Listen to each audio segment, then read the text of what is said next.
আসসালামু আলাইকুম, স্বাগতম জানাচ্ছি বিবিসি নিউজ আন্তর্জাতিক সংবাদে। শুরুতেই সংবাদ শিরোনাম, এরপর বিস্তারিত।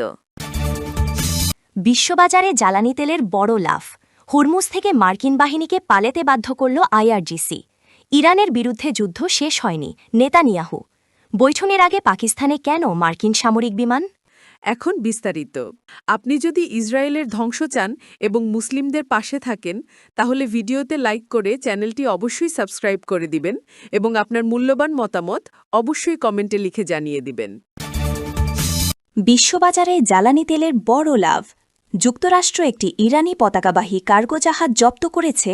প্রেসিডেন্ট ডোনাল্ড ট্রাম্পে এ দাবির পরে সোমবার ২০ এপ্রিল সকালে এশিয়ার বাজারে বেড়েছে জ্বালানি তেলের দাম। খবর বিবিসির। এর আগে শনিবার ১৮ এপ্রিল ইরান ঘোষণা দেয় তারা গুরুত্বপূর্ণ জলপথ হরমুজ প্রণালী আবারও বাণিজ্যিক জাহাজ চলাচলের জন্য বন্ধ করছে এবং যে কোনো জাহাজ কাছে এলে সেটিকে লক্ষ্যবস্তু করা হবে। বাজারে এর প্রভাব তাৎক্ষণিকভাবে পড়ে। ব্রেন্ট ক্রুডের দাম ৪.৭৪% বেড়ে ব্যারেল প্রতি $৯৪.৬৬ পৌঁছায়, আর ওয়েস্ট টেক্সাস ইন্টারমিডিয়েট WTI ৫.৬% বেড়ে $৮৮.৫৫ ওঠে। হরমুজ থেকে মার্কিন বাহিনীকে পালাতে বাধ্য করল আইআরজিসি।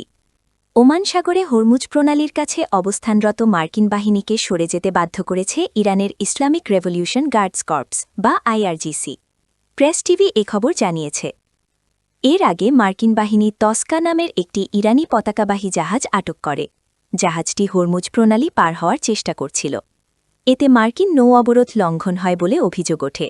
মার্কিন বাহিনী জাহাজটিতে হামলা করে এবং এটিকে ইরানি জলসীমায় ফিরে যেতে বাধ্য করে। প্রেস টিভির প্রতিবেদন অনুযায়ী আইআরজিসির নৌ ইউনিটের সময়মতো উপস্থিতি ও দ্রুত সাড়া দেওয়ার কারণে মার্কিন বাহিনী এলাকা ছেড়ে পিছু হটতে বাধ্য হয়। এই ঘটনায় চলমান যুদ্ধবিরতির মধ্যেও মার্কিন ইরান উত্তেজনা আরও বেড়েছে। এখন পর্যন্ত যুক্তরাষ্ট্র এ বিষয়ে কোনো আনুষ্ঠানিক বিবৃতি দেয়নি। হরমুজ প্রণালী বিশ্বের একটি গুরুত্বপূর্ণ জলপথ। ইরান যুদ্ধ শুরুর আগে এই পথ দিয়ে বিশ্বের মোট অপরিশোধিত তেল ও তরলীকৃত প্রাকৃতিক গ্যাসের ২০% পরিবহন হতো।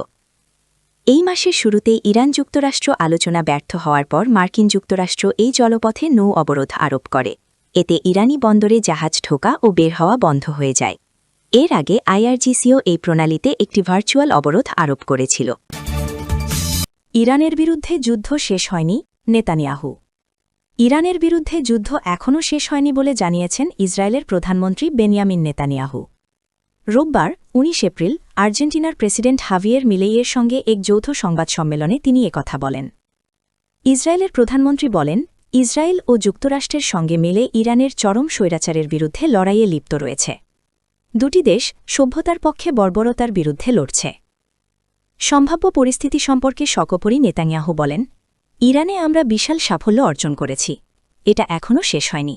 যে কোনো মুহূর্তে নতুন পরিস্থিতি তৈরি হতে পারে। তিনি বলেন, আমরা আমাদের লক্ষ্য অর্জন করব এবং বিশ্বের স্বাধীনতাকামী মানুষের জন্য আরও আশা ও আলোকবর্তিকা বয়ে আনব। বৈঠকের আগে পাকিস্তানে কেন মার্কিন সামরিক বিমান? ইরানের সঙ্গে বৈঠকের আগে পাকিস্তানের ইসলামাবাদে কমপক্ষে ২টি মার্কিন সামরিক বিমান নেমেছে। ধারণা করা হচ্ছে এতে উচ্চ পর্যায়ের মার্কিন প্রতিনিধি দল ছিল। রোববার রাতে বিমান দুটি পাকিস্তানের মাটিতে অবতরণ করে। তুরস্কের বার্তা সংস্থা আনাদুলু এজেন্সিকে পাকিস্তানের একাধিক সূত্র জানায়, ইরানের সঙ্গে সম্ভাব্য দ্বিতীয় দফার গুরুত্বপূর্ণ বৈঠকের আগে এই প্রতিনিধিরা সেখানে পৌঁছান। বিমানগুলো ইসলামাবাদে অবতরণের পর প্রতিনিধিরা একটি ৫ তারকা হোটেলে যান বলে অন্তত ৩টি সূত্র নিশ্চিত করেছে।